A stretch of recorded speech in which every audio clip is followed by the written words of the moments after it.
Amen. So bow your heads, let us pray. And invite the Holy Spirit to take control. Thank you, Father, for this wonderful morning. You are here, glorify your Son. I pray in Jesus' name that you open our ears and our minds to understand everything that you are about to speak to us.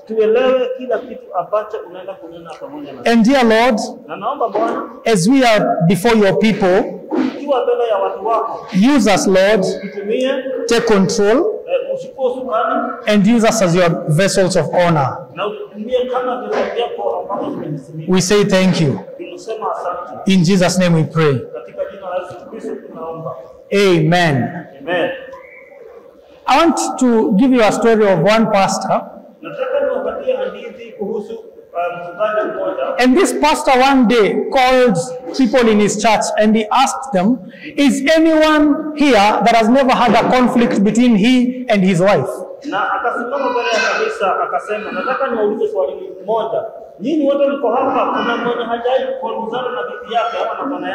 And one person lifted his hand. So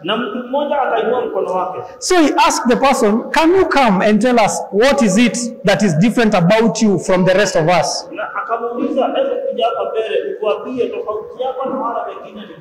And this person said, one day when we were getting married to my wife, this is what happened. We were riding on a horse, and as she boarded or got on the horse,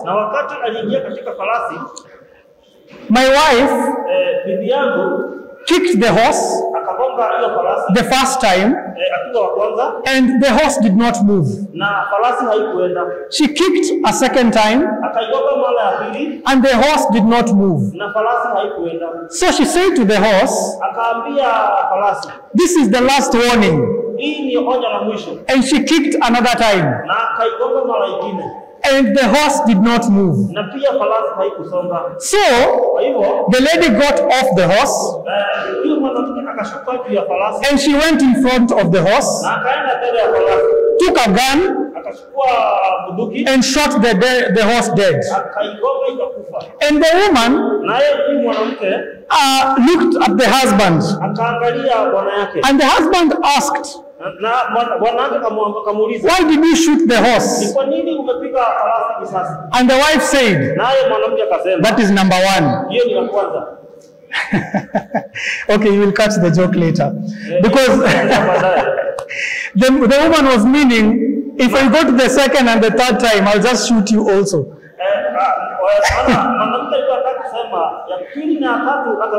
So that's why they never had a conflict. Praise God. In our relationship with God, it's kind of the same. Because there is some way we relate to Him, and we can relate to Him in two ways. You see, God is the creator of everything. Being the creator, He also gives laws of everything.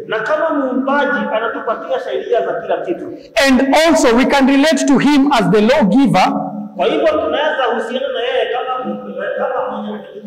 because He's the creator. Or also we can relate to Him as a redeemer and a healer, because of Jesus Christ. So one day, one man in the United States of America was stopped by the police. And the police wanted to give him a ticket because of overspeeding.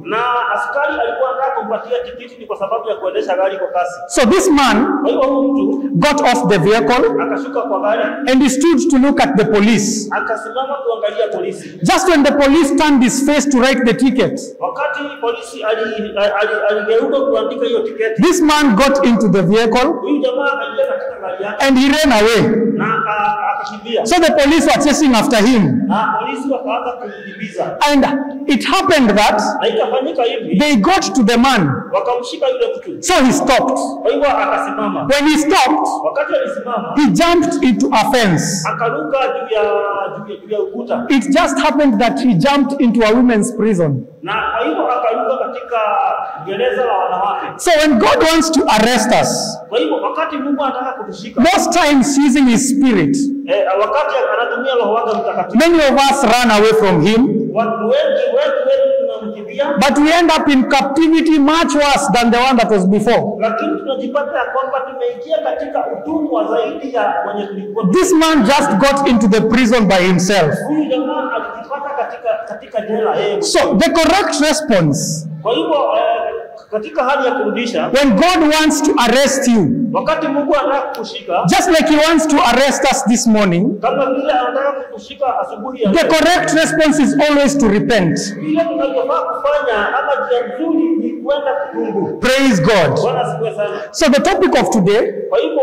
kichwa chetu cha leo will be itakuwa awakening into righteousness. kuamuka katika utakatifu. Awakening into righteousness. Kuamuka ama kuinuka katika utakatifu. What do we mean by righteousness? Inamaanishaje kwa utakatifu? There are two things that you can use to define righteousness. Number one, Kuna mambo mawili tunazotumia kueleza utakatifu. Ya kwanza it is the ticket to heaven. ni tikiti ya kwenda mbinguni. Number two, Ya pili, what is right jambo ambalo ni la ukweli and what is pleasing ambalo linapendeza before God. mbele za Mungu. The other explanation that we can give to righteousness Kuelezea kwingine kuhusu utakatifu is the fulfillment of all expectations. ni kutimiza matarajio yetu.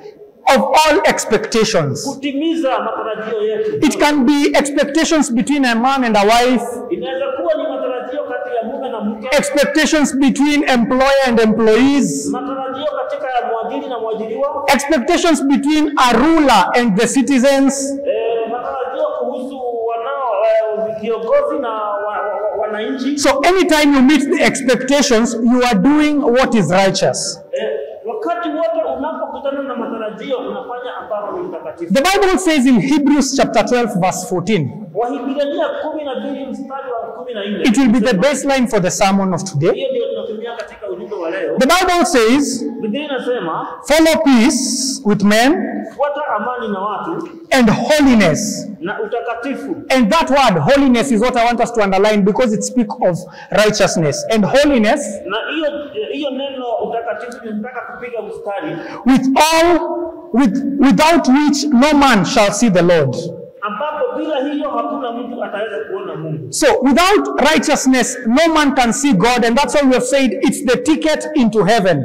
Kwa hivyo bila utakatifu hakuna atakayeweza kumuona Mungu. Ndio tunasema ni tikiti kwenda mbinguni. To see God is also to experience his blessings. So no man can see God except with righteousness, and that is experience his blessings. Kuona Mungu pia ni kushiriki katika baraka zake. Kwa hivyo bila utakatifu hakuna baraka za Mungu. For it is the will of God that you are sanctified. Kwa hivyo ni mapenzi ya Mungu kwamba umetakaswa. Because he has not called us unto uncleanliness, but unto holiness. Ni kwa sababu hajatuita tukue wachafu bali tukaweze. That is also according to 1 Thessalonians chapter 4 verse 7. Hiyo ni kulingana na Thessalonike wa kwanza mstari wa kwanza, mstari wa mlango wa 4 mstari wa 7. So if the rightness of God in everything he says and what it pleases him, kama utakatifu wa Mungu ni ile ambayo inamfurahisha, inampendeza. I want us to consider some things that he says. Nataka tuangalie mambo ambayo anasema. Let's open Romans chapter 5 and read together. Tuangalie Warumi 5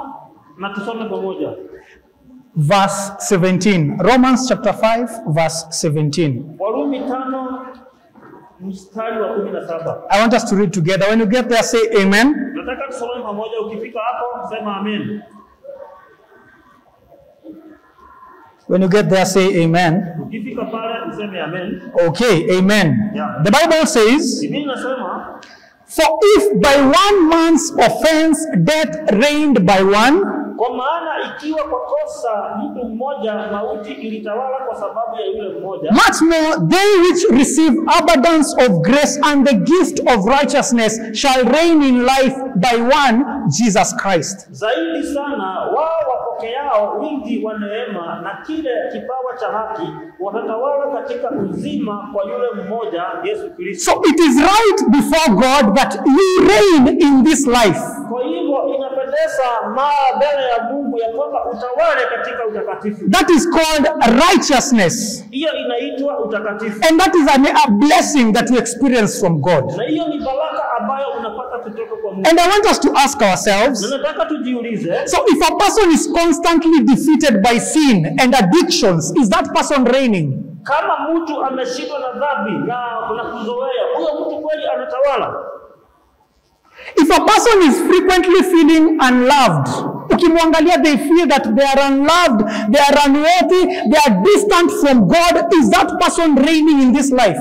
Huyo ukiangalia mtu mbona ni kama ameshindwa, anasikia hajapendezwa, anasikia amechukiwa. Huyo mtu ambaye anasikia kudharauliwa, kweli anatawala katika. Because God has said that it is right for us to reign in this life through Jesus Christ. Ni kwa sababu Biblia inasema Mungu aliona ni vizuri tutawale katika Yesu Kristo. Let me also ask you then, kwa hivyo pia niwaulize, if a person lacks the peace and joy of God, kama mtu hana amani na furaha ya and most of the time they are overwhelmed by worry, fear and depression, na wakati mwingi amezidiwa na kushangaa, they are worried. na mazoea mabaya. I have applied for a job, they are not picking me. Will I ever get a job? Will I ever get married? Will I ever get a wife? All these things are disturbing that person. Is that person reigning in this life? Kama mtu amesumbuliwa, hajapata mke, hajapata kazi, watu wanamkataa, huyu kweli anatawala katika Yesu katika hii maisha. Another person may also be struggling to earn God's favor. Mtu mwingine anang'ang'ana kupata kibali cha Mungu. They are working so hard that they may earn God's favor. Wanafanya kazi, wanafanya bidii sana ili wapate kibali cha Mungu. They don't want to rest in faith with God. Hawataki kutulia katika imani. My question to you is that person reigning? Swali langu ni, huyu mtu anatawala kweli? Another person mtu mwingine lives as if the blessings of God are rare for him or her. Anaishi ni kana kwamba baraka za Mungu ni chache sana katika maisha yake. Often they are saying, I feel as if my family is cursed. Anasema kwamba wakati mwingine ni kama familia yetu ililaaniwa. Or I am not a lucky person. Ama mimi si mtu ambaye ako na bahati. Why does my friend have this and I don't have this? Kwa nini rafiki yangu ako na hii na mimi sina? My question to you, is that person reigning? Swali langu ni, huyu mtu kweli anatawala? And I think most of you will answer no. Na nafikiria kwamba wengi wenu watajibu hapana. But I want to tell you Lakini nataka niwaambie that it is not only you and I that feel that way in this life. Sio mimi peke yako na wewe peke yako tunasikia hilo katika hii maisha. Yes, it is pleasing to God and it is right for us to reign in this life through Jesus Christ. Ya kwamba inapendeza Mungu na ni vizuri mbele za Bwana ya kwamba tutawale katika Yesu. But even in Psalms chapter 10 verse 1, David asked, lakini hata Zaburi 10 mstari wa kwanza Daudi anauliza, why standeth thou afar from me, O Lord? ni kwa nini wewe Bwana unasimama mbali na mimi? Because David too, he felt abandoned. Ni kwa sababu Daudi hata yeye alisikia ni kwamba in First Kings chapter 19 verse 4, Wafalme wa kwanza mstari wa mlango wa 19 mstari wa 4, even Elijah himself, hata Elijah mwenyewe he said, it is enough now, God, take away my life. akaambia Mungu sasa imetosha, chukua maisha yangu. If Elijah, if David are going through that and they are feeling this way, then I want to tell you that even if you feel that you are not reigning, a time is coming for you to reign. Say amen. Kama Elijah, kama Daudi, kuna wakati ilifika wakasikia ni kwamba wamewezwa. Hata wewe ujihisi ni kwamba kuna wakati unafika hata wewe utaenda kutawala. Look at the life of Peter. Angalia maisha ya Petero. In Luke chapter 22 verse 62. Luka mlango wa 22 mstari wa 62. mstari wa 62. This is what Peter said. Petero anasema hivi. So Peter went out and wept bitterly. Petero akatoka nje na akalia sana kwa uchungu. Because he was feeling, I have sinned against God because I have said I do not know him. Ni kwa sababu alijihisi amefanya dhambi mbele za Bwana kwa sababu alisema yeye hajui Yesu. Peter too felt unworthy. Petero hata yeye akasikia ni kwamba hafai. The great prophet Isaiah, Isaiah ambaye ni nabii mkuu, in chapter 6 of Isaiah verse 5, mlango wa 6 mstari wa 5 wa Isaiah, he said, "Oh, is me, for I am undone, anasema ole wangu ni kwa sababu nasikia nimeisha, because I am a man of unclean lips." ni kwa sababu mimi ni mtu ambaye hana midomo misafi. He felt unworthy and unclean. Akasikia akajihisi ni kwamba hajafaa na kwamba yeye ni mchafu. A prophet of God was not reigning at the time. Wakati huyo nabii mkubwa wa Mungu hakuwa anatawala. You don't have to dwell where you are right now. Sio lazima ukae mahali wewe uko sahari. Hebrews chapter 12 has told us very clearly, Wahibrania 12 imesema, receive abundance of grace and the gift of righteousness, upokee neema kwa wingi na kibali cha utakatifu, that you may begin to reign through Jesus. ili uanze kutawala ndani ya Yesu. Are you reigning or are you not reigning? Unatawala ama hautawali? Jesus wants to come and give you abundance of grace so that you may begin to reign. Yesu anataka kuja kukuletea neema kwa wingi ndio uanze kutawala. He has come carrying the gift of righteousness for you so that you may reign. Amekuja anakuletea kipawa cha utakatifu ndio uanze kutawala. Let us consider another thing. Wote tuangalie jambo lingine. Jeremiah chapter 30 verse 17. Yeremia 30 mstari wa 17. The Bible says, "For I will restore health unto you, Biblia inasema ya kwamba nitawarejeshea afya and I will heal thy wounds, says the Lord." na nitaponya vidonda vyenu, Bwana anasema. It is right before God that you may be healed of all your wounds. Inafaa mbele za Bwana kwamba ukaponye vidonda vyako vyote. That is right and pleasing to him. It is righteousness. Hiyo inafaa mbele za Mungu na ni mtakatifu. 1 Peter chapter 2 verse 24. Petro wa kwanza mstari wa mlango wa 2 mstari wa The Bible says, Biblia inasema, who his own self bore our sins in his own body on the tree, who by his own sins bore our sins on his body on that tree, mwenye alibeba makosa yetu yote katika that we being dead to sins ya kwamba kama tumekufa katika madhambi should live righteously, by whose stripes you are healed. tuishi katika utakatifu ambapo kupitia kupigwa kwake tuliponywa. Psalms 103 verse 2 to 3. Let's read together. Zaburi 103. And it is on the screen. Let's read together. 1, 2, 3, go. And forget not all his benefits, who forgives all your iniquities, who heals all your diseases. Again, it is pleasing and right before God for you to know that all your sins have been taken away and that all your diseases have been healed. Ni vyema na ni vizuri sana mbele za Bwana kuona ya kwamba magonjwa yote yameponywa na ya kwamba shida zako zote zimeponywa. It is God that is speaking to us about righteousness. Ni Mungu ambaye ananena nasi kuhusu utakatifu. And it is him that is saying to you, I am the Lord that heals you, in Exodus chapter 15. Na ni yeye anasema mimi mwenyewe ndiye nakuponya katika Kutoka. He is insisting to you that you are well. Anasisitiza ya kwamba wewe uko sawa. He is insisting to you that you are not a sinner. Anasisitiza ya kwamba wewe si mwenye dhambi. But it is so easy for us Lakini ni rahisi sana kwetu to believe that a virgin gave birth. kuamini ya kwamba aliyekuwa bikira alipata mtoto. That it is so easy for us Ni rahisi sana kwetu to believe that a man stretched forth his hand and rivers became a wall and people passed through. ya kwamba kuna mwenye alinyorosha mkono wake na kukakuwa na njia katika bahari na watu wakavuka. And it is easy for you and me Na ni rahisi sana kwako mimi na wewe to believe that the man Elijah could call fire from heaven and it will consume what God had prepared for, what he had prepared for God. ya kwamba Elijah anaweza kuitisha moto kutoka mbinguni na ikachome ambayo alikuwa ametengeneza. My question is, why is it hard for you to believe that you are healed? Kiswali langu ni kwa nini ni ngumu sana wewe uamini ya kwamba umepona? Because God is saying it is right before his eyes that you are well and your sins have been taken away. Kwa sababu Biblia inasema Mungu anaona ni vyema na ni vizuri sana kwamba wewe umepona na unatembea katika. Why is it that when the doctor gives you a report, you believe that? Ni kwa sababu gani daktari akikupatia ripoti na unaiamini? And that is what you will go telling people, I have been told I have cancer, I have been told I have high blood pressure. I have been told I have a problem with my spine.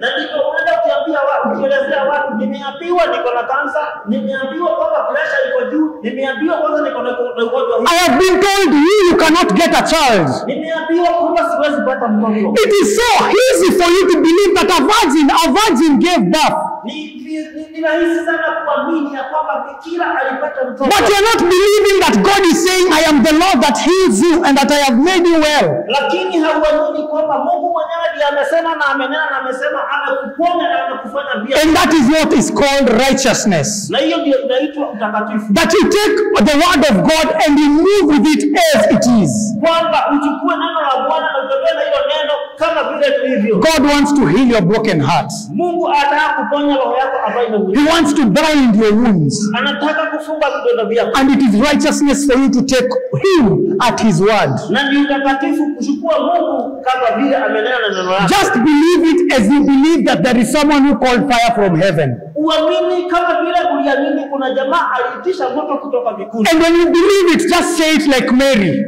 Na kama unaamini useme kama Maria. In Luke chapter 1 verse 38, katika Luka mlango wa kwanza mstari wa when the angel of the Lord had visited Mary, and malaika alitembelea Mary, and the angel of God was telling Mary that na malaika akaambia Mary, wewe you are going to get a child, unaenda kupata mtoto, and that child you will name him Jesus. na huyo mtoto ataitwa Yesu. This is what Mary said. Mary alisema hivi. Mary said, Mary alisema, behold the handmaid of the Lord.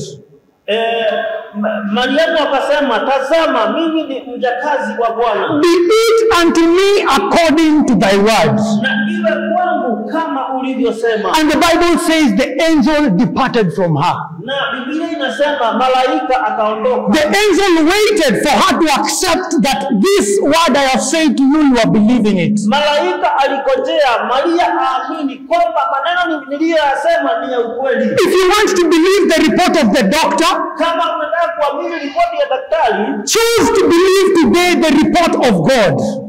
Siku ya leo chagua kuamini ripoti ya Mungu. That God has said to you, I have made you whole. La kwamba Mungu anasema nimekufanya kuwa That mzima. I have made you whole. Nimekufanya kuwa mzima. And that there is nothing that can put you down. Na hakuna jambo lolote linaloweza kukuangusha. That God is saying that He's lifting you from one level to another. Ya kwamba Mungu anasema anakuinua kutoka kiwango kimoja hadi kiwango That God is saying where you are is not where you will die being. Ya kwamba Mungu anasema mahali uko hautakufa hapo. That you will have a different story. Ya kwamba utakuwa na hadithi mpya. Believe the report of God and react like Mary. Na ufanye kama Maria. Oh, I am your handmaid, oh Lord. Ya kwamba mimi ninaomba na mikono. Be it unto me according to your word. Na ikafanyike kama ulivyosema. And the angel will depart to go and work. Na malaika ataondoka aende kufanya. The angel will depart to go and work. Malaika ataondoka aende kufanya. Are you unemployed? Wewe hauna kazi. God has jobs in His safe. Mungu ako na kazi. And God is giving jobs to people. Na Mungu anapeana kazi kwa watu. Believe the report of God that you will have a job. Amini Mungu kwamba unaenda kupata kazi. Believe the report of God that you will be employed. Amini ripoti ya Mungu ya kwamba unaenda kupata kazi. Are you feeling that I should be getting married?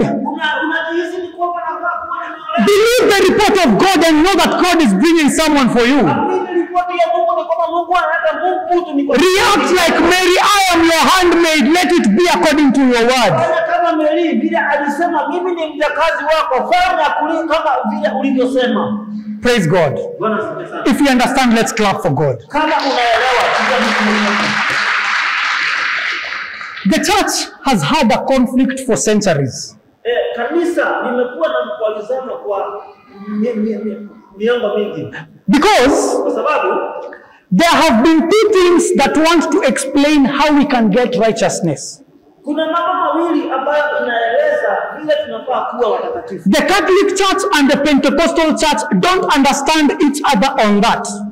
Catholic na Pentecostal hayaelewani katika hiyo. Because the Pentecostals believe that we get righteousness because it is imputed on us. Ni kwa sababu wa Pentecostal It's freely given.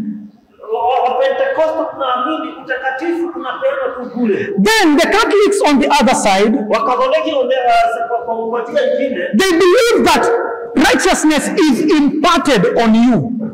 That it is given because you worked for it. Utakatifu unapeana ni kwa sababu wewe umefanyia kazi. Let me explain it very easily so that we can all understand. Wacha nikieleze ndio tusipokuelewa. These words sound the same but they are different. Haya maneno inakaa ni kama ni sababu lakini iko tofauti. There is a word imputed and there is the word imparted. Kuna ile ya kufanyia kazi na kuna ile ya kupokea. Oh, they want to converge and explain the word righteousness and how we can earn it. Zinataka kukutana na kueleza utakatifu ni nini na vile unavyofaa kuipata. Today, my brother Frederick, siku ya leo Frederick, if you work hard unapofanya kazi kwa bidii and you are paid for the work you have done, na unalipwa kwa sababu ya kazi umeifanya, that wage you receive hiyo mshahara unapata is an impartation for the work you've done. Ni kwa sababu ya ile kazi umefanya. Are we together? Tuko pamoja. There is another person who will go to somebody Kuna mtu mwingine anatembelea mtu and they will tell them, today tell me all your problems or all your needs in a month. Nipatie shida zako zote za mwezi mzima. And the person says, these are all my needs for a whole month. Naye amwelezee mahitaji yake yote ya mwezi. And they tell them, na anamwambia, okay, I will meet your needs every month until you die. Nitashughulikia mahitaji yako kila mwezi mpaka ukufe. Just because I have liked you. Ni kwa sababu nimekupenda. That is what Jesus has done for us. Hivyo ndivyo Yesu ametufanyia. He has just liked us. Ametupenda. And he has imputed righteousness on us. So we can begin to experience all kinds of blessings. Kwa hivyo tunafaa kusherehekea baraka zake zote. Just because something has been imputed on us for free. Ni kwa sababu kuna kitu imewekwa ndani yetu hivyo tu bure. But I don't want you to throw away the word imparted. Lakini tusitaki wewe utupe ile ya kufanyia kazi. Because this is what happens. Ni kwa sababu inafanyika hivi. The Bible says that I will give you power when the Holy Spirit has come upon you. Biblia inasema nitakupatia nguvu wakati Roho amekuja ndani. The work of the Holy Spirit is to come on us and impart on us power to do what is good before the Lord. Roho Mtakatifu wa Mungu kazi yake ni kuja kwetu atupatie aweke nguvu ndani yetu ndio tufanye kazi ya Mungu. I want to send you to our YouTube page and watch the message God Changes People by Bishop Chokera. Nataka uangalie YouTube yetu uangalie kichwa Mungu anabadilisha watu. So that you may understand these different words I am using today. Ndivyo uelewe tofauti ya haya maneno ambayo nasema siku. Because the impartation of righteousness, ni kwa sababu kumekuwa utakatifu kwa kufanyia kazi, it is a part of your righteousness for sanctification. Ni sehemu ya utakatifu kwa kutakazwa kabisa. Yes, that you work for it until you are sanctified. It is the work of God all that is working on you on a daily basis. So you don't need to throw it away because then you will be chasing away the Holy Spirit from you. So I want us to ask ourselves then, because I want us to focus today on just what has been given to us for free. Because God wants to bless your work. He wants to bless your finances. He wants to bless you spiritually. He wants to bless you with all kinds of wealth. And he also wants to bless you with health. And these things he has already imputed on you.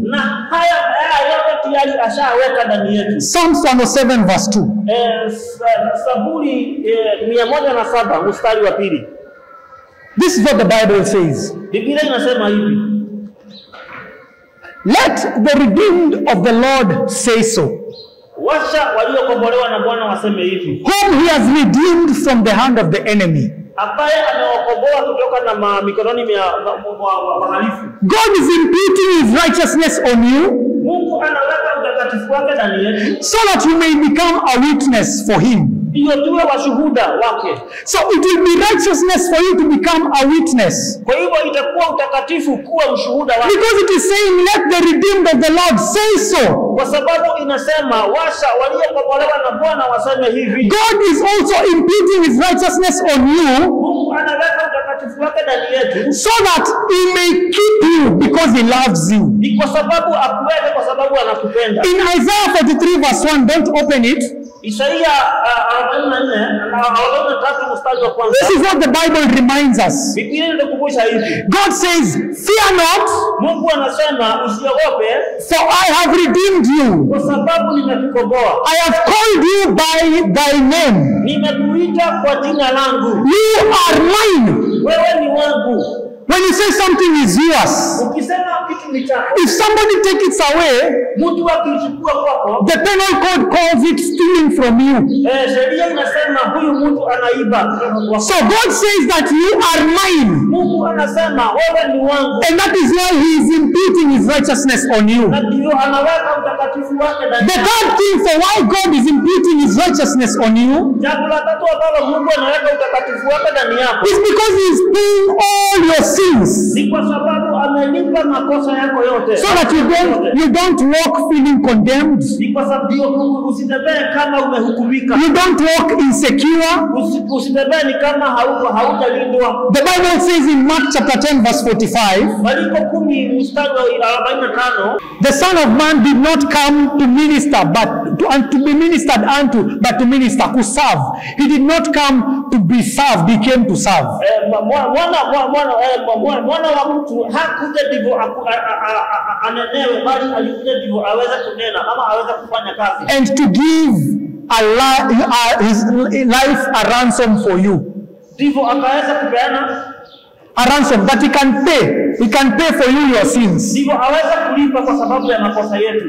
And the fourth reason for why God has redeemed you or has imputed his righteousness on you Jambo la nne, Mungu ameweka utakatifu wake ndani yako. is because he wants to give you life eternal. Ni kwa sababu anataka kukupatia maisha tele. He says in John chapter 10 verse 28, Yohana mlango wa 10 mstari wa 28, I give unto you eternal life, nimekupatia uzima tele, and they shall never perish, na hamtaangamia, neither shall any man pluck them out of my hand. na pia hakuna mtu atakayewaondoa kwa mikono yangu. So God is calling you and he is buying you at a price, and he is giving all the things he has bought to you for those four reasons. Kwa hiyo Mungu ametuita, ametukomboa na amelipa gharama kwa sababu yako, kwa sababu ya hiyo mambo manne.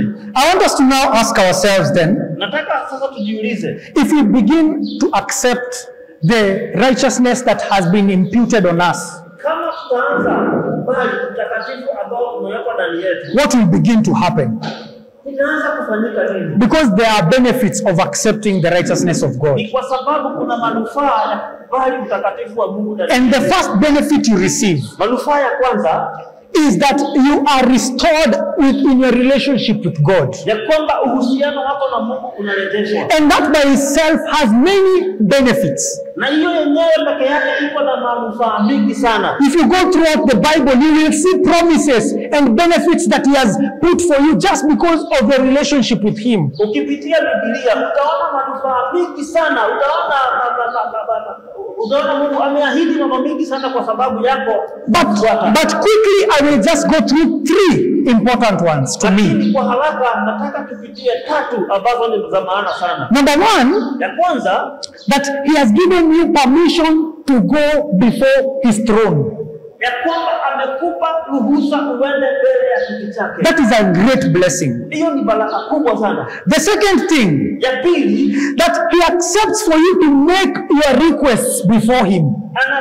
amekukubalisha kupeana mahitaji yako yote mbele zake. And number three, Na ya tatu, that he has made you to be so powerful that you can cast out devils and speak with other tongues. ya kwamba amekupatia nguvu mingi sana kwamba unaweza kemea na kufukuza pepo zote. And I can even add another one. Na pia naweza ongeza ingine. The fourth reason why it is very important that you have a relationship with God. Ya nne ya kwamba ni ya maana ukuwe na uhusiano na Mungu. It is because he also says that you can change the course and the direction of things around you. Ya kwamba unaweza unaweza badilisha mwelekeo wa mambo katika ambayo amekuzunguka? How can you change the direction of things around you? Unaweza kubadilisha mwelekeo wa mambo ambayo yamekuzingira? He has given you the permission to agree with another person. Amekupatia ruhusa ya kwamba unaweza kubaliana na mtu mwingine. So that whatever you agree on earth is agreed in heaven. Kwamba ambayo utakubaliana na huyo mtu pia mbinguni ishakubalianwa.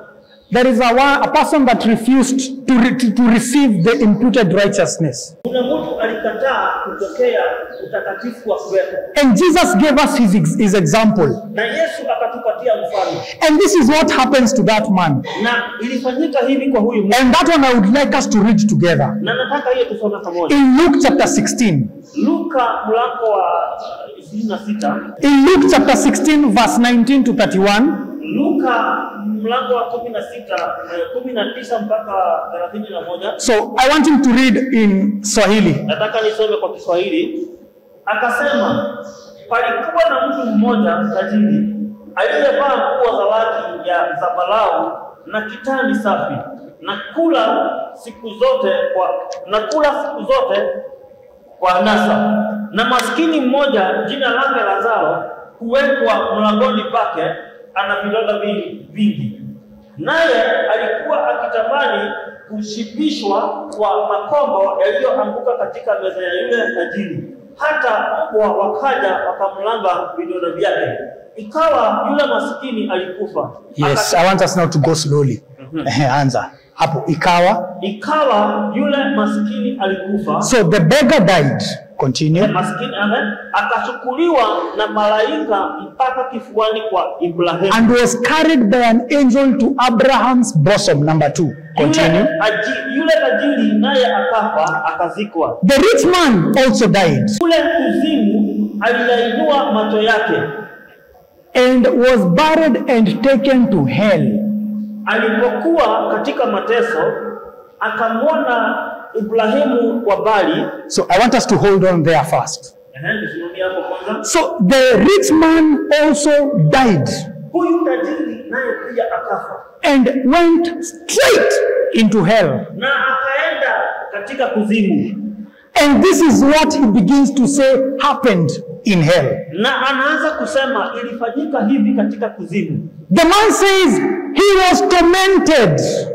Jamaa anasema aliteswa sana. That he was made to enter into all kinds of suffering. Aliingia katika mateso ya aina yote. And the problem was, na shida ilikuwa, the man could see Abraham. Huyu mtu ageona Ibrahimu. And he could also see the beggar that was in his house, seated in the bosom, at the bosom of Abraham. Na pia ageona huyu masikini amekaa chini pamoja na Abrahamu. And this is what the Bible said. And he cried. Na Biblia inasema akalia. And said, Father Abraham. Akasema, Baba Ibrahimu. Have mercy on me. Nihurumie. I want to tell you there is a place where you will beg for mercy and there will be no mercy for you. Na kwa pia kuna mahali utalilia rehema lakini hautapata hiyo rehema. He said, Father Abraham, have mercy on me. Akalia, Baba Ibrahimu, nihurumie. And he also said, and send Lazarus. Umtume Lazaro. That he may dip the tip of his finger in water. Achovye ncha ya kidole chake majini. And cool my tongue. Aiburudishe ulimi wangu. That there is a place you will be calling for mercy and you can find none. Number 1. Ya kwamba kuna wakati utatafuta huruma na hautapata huruma. Number 2, there is a place you will be asking for a drop of water so that it can cool your tongue. Kuna mahali utaitisha maji kidogo iboeshe ulimi wako na hautaipata. And that drop of water you will not get. Na hiyo maji kidogo hautayapata. There is a place where you will be tormented by fire. Kuna mahali utateswa na moto. All because you refuse what God is giving you for free. Ni kwa sababu unakataa ile Mungu alipeana hivyo. May God have mercy on us. Mungu na atuhurumie. And this is what he says. Na hivi ndivyo anasema. And beside all this, between us and you, there is a great gulf fixed. Na ya kwamba kati yako na wewe kuna mwanya mkubwa sana ambao umewekwa. That Abraham was feeling for this person. Ya kwamba Ibrahimu alikuwa na hisi but cannot help him. lakini hangemsaidia. Because in between them, Ni kwa sababu kati yao wawili there is something that is separating them. walikuwa wametenganishwa. So this is the prayer that the rich man made. Hii ni ombi ambalo tajiri alifanya. He said, send Lazarus to my father's house, Alisema tuma Lazaro katika nyumba ya baba. because I have 5 brothers. Ni kwa sababu niko na madugu 5. I don't want them to come to this place of torment. Sitaki wakuja mahali hapa ambapo kuna mateso. And I want you to see what Abraham said. Na nataka uone Ibrahimu. He said, where they are, they have Moses and the prophets. Ibrahimu akasema, mwanangu, kumbuka kwamba mahali hao ndugu wako kuna Musa And the prophets. na manabii. Because when we go where we are going after this, Ni kwa sababu tukienda mahali ambapo tunaenda baada ya hii, for the things that you are being given for free, if you do not accept them, kwa yale mambo ambayo tunapewa bure, tunapoikataa, the salvation of God being number 1, wokovu wa Mungu ukiwa ya kwanza, where we are going if we go to hell, mahali tunapoenda tukienda jehanamu, there are people that right now are calling and asking, my God, can somebody send someone to my family? kuna mtu analia na anaitana, Mungu wangu, kuna mtu naweza mtuma katika familia I yangu. don't want them to come into this place. Sitaki wakuja mahali hapa. The problem is, even where we are going, we'll be having feelings just like this man. Ni kwa hivyo mahali ambapo tunaenda pia tutakuwa tunahisi kama So I am feeling for somebody who will not share the gospel with his own family. nahisi yule mtu ambaye hatashiriki hii ujumbe wa Yesu. And then you are seeing your brother, your sister, your uncle in hell, God forbid. Na unaona ndugu yako na dada yako katika jehanamu. And they are crying to you, just drop to me a drop of water. Na wanalia ya kwamba niangushie tu maji kidogo. May God forbid all this from happening. Mungu atulehemu ya kwamba hii ifanyike. And that's why it calls for you to begin to accept some suffering in this life. Na ndivyo ni ya maana ya kwamba tukubali kupokea mateso kidogo kidogo. But when there is all this fun that surrounds us, I will choose to fast and pray.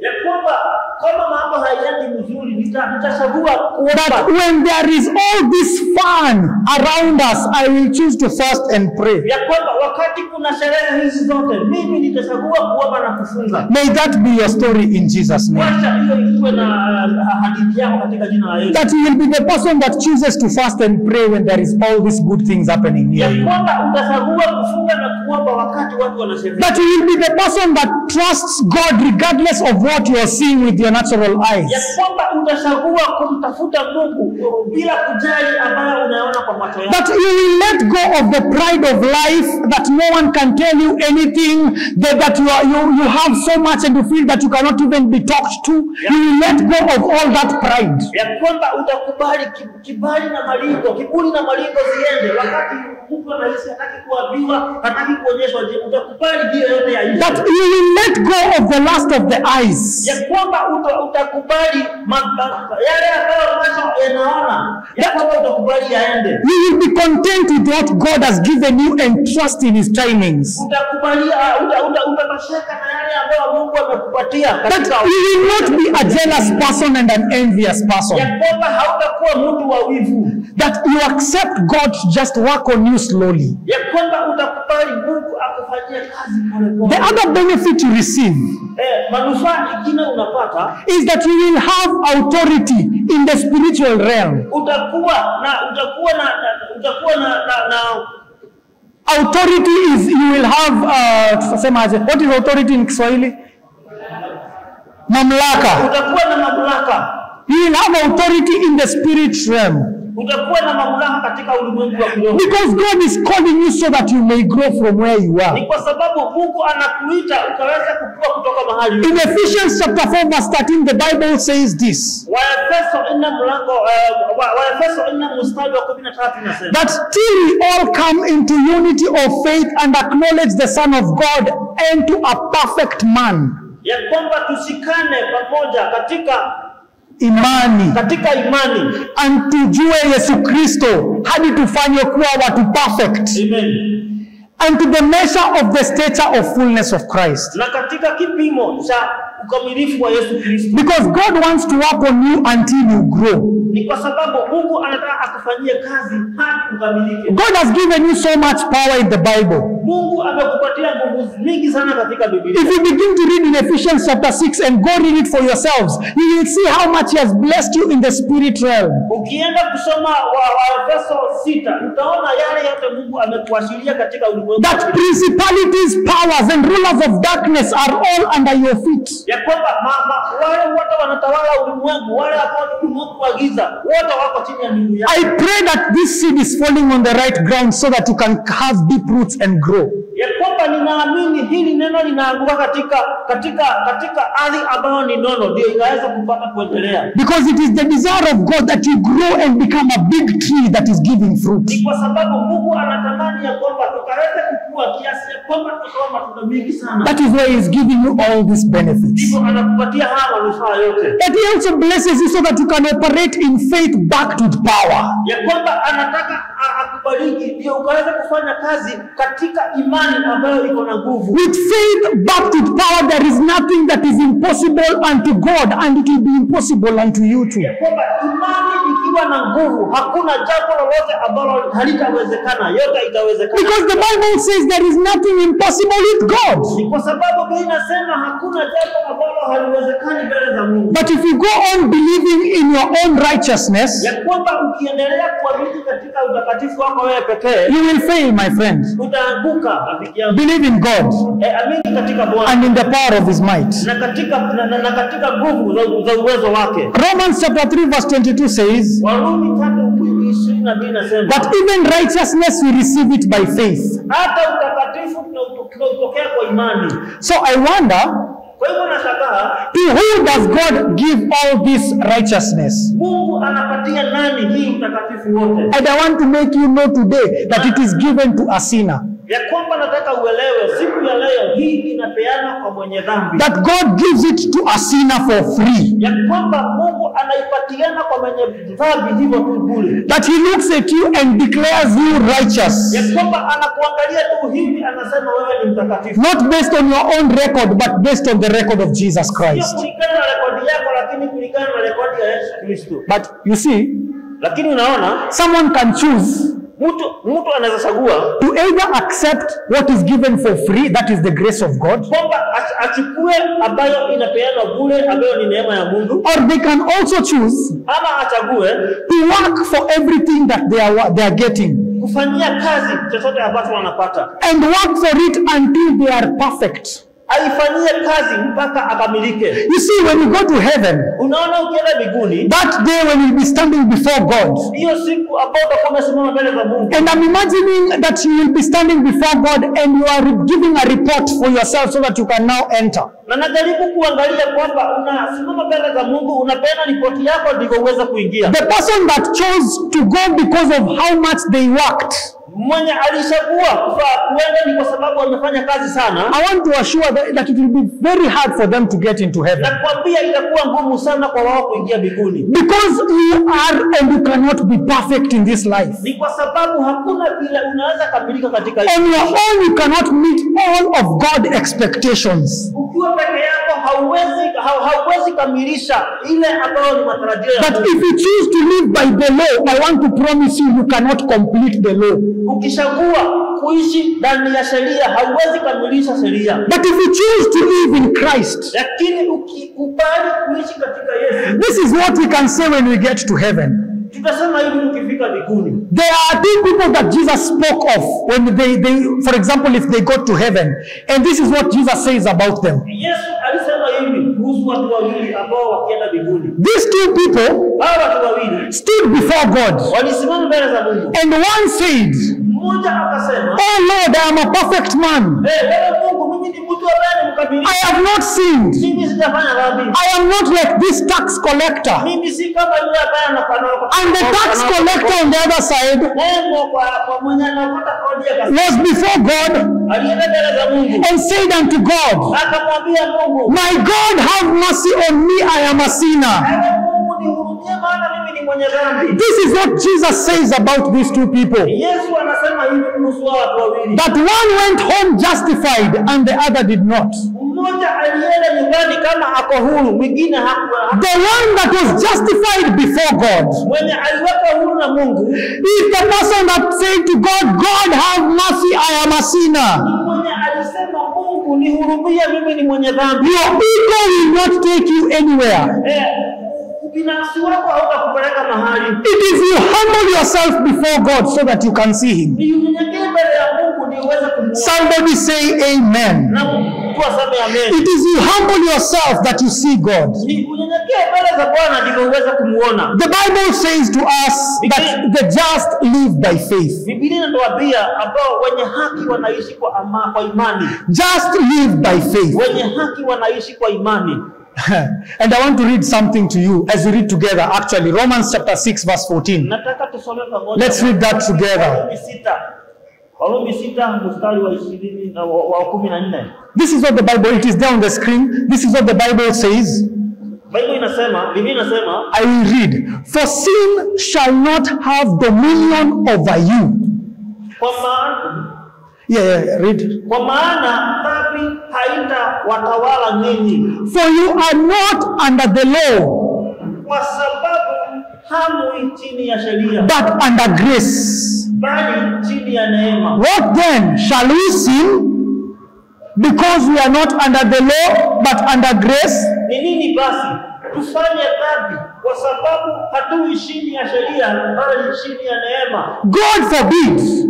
Mungu aturehemu. Because there is a mentality that God wants you to have when you receive His grace. Ni kwa sababu kuna mawazo Mungu anatamani tuyapate wakati tumepokea neema yake. If you forget everything else I have said today, don't forget these two things. Ukisahau yale yote ambayo tumeneno leo, usisahau haya mawili. That there is a law mentality and there is a grace mentality. Kuna mawazo ya sheria na kuna mawazo ya neema. The person that lives under the law mwenye anaishi chini ya sheria will always be anxious, atakuwa tuna wasiwasi, trying to be good enough before God. akijaribu kuwa mwema mbele za Bwana. They will be living in guilt and fear. Wataishi katika uoga na kujihukumu. Sometimes they are insecure. Wakati mwingine hawako salama. Because it is like someone who has taken a debt that they cannot pay. Ni kwa sababu ni kama mtu ambaye anachukua deni ambayo hawezi lipa. If you take a debt that you cannot pay, you will never live in peace. Wakati umechukua deni na hauwezi kulipa, hautaishi kwa amani. That mentality needs to shift. Hiyo mawazo inafaa ibadilike. God is giving you His righteousness for free so that you can have a grace mentality. Mungu anatupatia utakatifu wake kwa bure ili tukaweze kuwa na mawazo ya neema. The grace mentality neema sees God as a loving Father. inaona Mungu ni kama mwenye mapenzi. You can go to God and say, Abba Father. Mungu namwambia Abba Father. You can take His word and say, my daddy, my daddy. Unachukua neno lake unasema my daddy, my daddy. Because you are not afraid of Him. Ni kwa sababu haumuogopi. The Bible says the righteous go to God with boldness. Biblia inasema wenye haki wanaenda mbele za Mungu kwa nguvu. The grace mentality makes you to live in joy. Mawazo ya neema inafanya uishi kwa furaha. The grace mentality makes you to live in peace. Mawazo ya neema inakusaidia kuishi na amani. The grace mentality is assured of everything God has said and does not doubt. Mawazo ya neema inakupatia uhakika ya kwamba mambo yote Mungu anakuahidi. That is the mentality I am praying for you, my brother and my sister. Hiyo mawazo ya neema ndio nakuombea. That you have a mentality of joy. Ya kwamba utakuwa na mawazo ya furaha. That if anybody looks at you badly, you will not go feeling unworthy. Ya kwamba mtu akikuangalia vibaya hautasikia kwamba haupendeki. When I say hi to you and you keep quiet to me, I will not feel bad. Nikikusalimia hai na unyamaza. Because you are at peace with God. Ni kwa sababu mimi niko na amani na That is a grace mentality. hiyo ndio mawazo ya The neema. grace mentality is assured that I am going to heaven. Mawazo ya neema inakuhakikishia kwamba mimi naenda mbinguni. The grace mentality does not matter what happened yesterday.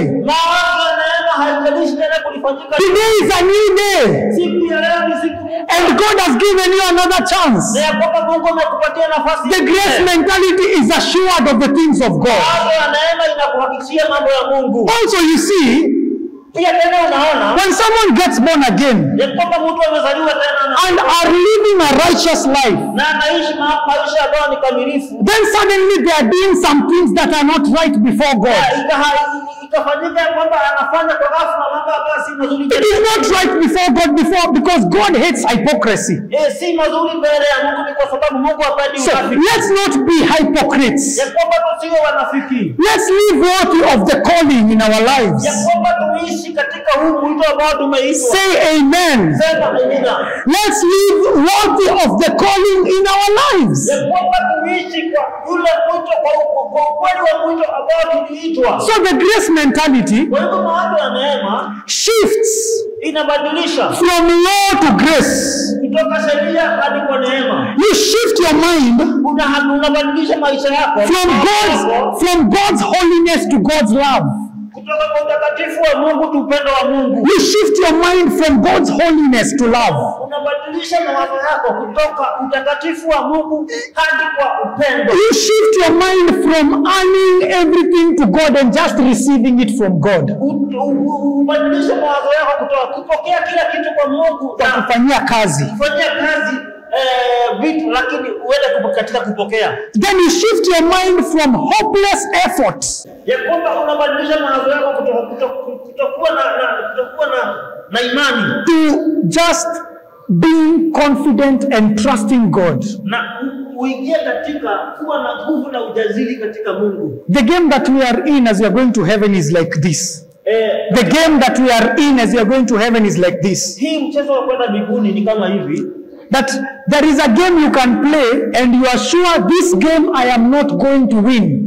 Ya kwamba unaingia katika mchezo na unajua ya kwamba huu mchezo siwezi ushinda. But then there is another game that you can play that you are assured of winning unless you get off the team. Ya kwamba kuna mchezo mwingine unajua ya kwamba hii lazima nishinde na labda nitatoka katika hii team. The imputed righteousness is that game number 2. Ya kwamba utakatifu wa kuwekwa ni kama ule mchezo wa that you are working from victory and unless you get off that team, unafanya kazi katika ushindi na usipotoka katika ile team, unless you get off that team, labda tu kutoka katika ile team, you are assured of victory. Uko na uhakika ya kwamba utashinda. So I want us to conclude by asking ourselves, when we get to heaven, nataka tumalizie kwa kujiuliza tunapofika mbinguni, and God asks us, na Mungu atuulize, why should I let you in? Kwa sababu gani nikukubalisha uingie? What will we say? Utasema nini? Will we be like the person that went to God and said, Mimi, I am a perfect man, I have not sinned, I have done everything that you have said, so let me in? Utakuwa kama yule mtu alienda mbele ya Mungu akasema, mimi sijafanya dhambi, mimi ni mtu kamilifu, mimi nikubalisha tuishi na wewe. Or will you be like the second person that said, oh Lord, I am a sinner, just have mercy on me? Ama utakuwa kama yule mtu mwingine wa pili alisema, Mungu, mimi ni mwenye dhambi, nihurumie. We can also say like it is in the song Rock of Ages. Tunaweza sema kama vile wimbo unavyoibangwa mwamba ulio imara. Nothing in my hands I bring, simply to thy cross I cling. Hakuna kitu naleta mbele zako, mimi nakuja tu mwepesi katika msalaba. Or you can also look at God. Ama uangalie tu Mungu. And point to Jesus. Na umuonyeshe Yesu. And just say, my God, I am with him. Umwambie Mungu niko na yeye. And that is how you will get to heaven. Na hivyo ndivyo utaingia mbinguni. I want us to all say, I am with Jesus. Nataka sisi wote tuseme, mimi niko na Yesu. Let's say, I am with Jesus. I am with Jesus. Niko na Yesu. So when that time comes and you point to God and tell him, I am with him, you will enter into heaven. Hiyo wakati ukifika na uambie Mungu, mimi niko na Yesu, kwa kweli utaingia mbinguni. So imputed righteousness is not about what we have done. Kwa hivyo utakatifu wa kuwekwa si yale ambayo tumefanya. It is what Christ has done for us. Ni ile ambayo Yesu amefanya. It is not by our performance. Si kwa bidii yetu. It is by the position we have in Jesus Christ. Katika ile nafasi tuko nayo katika Yesu. For by grace we are saved through faith. Kwa sababu kwa neema tumeokolewa kwa neema kupitia Yesu. And that is not of ourselves, it is a gift from God. Na hiyo si yetu, ni karama kutoka kwa Mungu. This therefore means inamaanisha we don't need to earn our way into God's love. Hatufai kufanya kazi kwa bidii ndio tupate njia katika upendo wa Mungu. We don't need to fear condemnation. Hatufai kuogopa kuhukumiwa. We don't need to hide from God when we fall. Hatufai kujifisha mbele za Mungu tukianguka. Because we are standing in the righteousness of God. Ni kwa sababu tunasimama katika utakatifu. And it says like this. Na inasema hivi. There is now no condemnation to them that are in Christ Jesus. Ya kwamba hakuna hukumu tena kwa wale ambao walio ndani ya Yesu. So I want us to repeat after me. Nataka turudie nyuma yangu. Now we repeat after me in the language I am going to use. Okay, turudie katika lugha ya Kiingereza. I am not justified by what I have done. I'm not justified by what I have done. I am justified by what Christ has done. I'm justified by what Christ has done. I am clothed in the righteousness of Christ. I'm clothed in the righteousness of Christ. I am clothed in the righteousness of Christ. I'm clothed in the righteousness of Christ. I am accepted, I'm accepted, forgiven, and loved by God. and loved by God. I renounce self-righteousness I renounce self-righteousness and receive God's righteousness by faith. and receive God's righteousness by faith. I walk in boldness, not fear. I walk in boldness, not fear. In joy, not guilt. In joy, not guilt. In freedom, not shame. In freedom, not fear. Today, I lay down my works, I lay down my works, my pride, my pride, my striving, my strength, and I receive the finished work of the cross. and I receive the finished work of Cover me with the robe of righteousness. Make me new. Make me heal. Help me live in the assurance of your love Help me heal. and the power of your grace. In the name of Jesus. In the name of Jesus.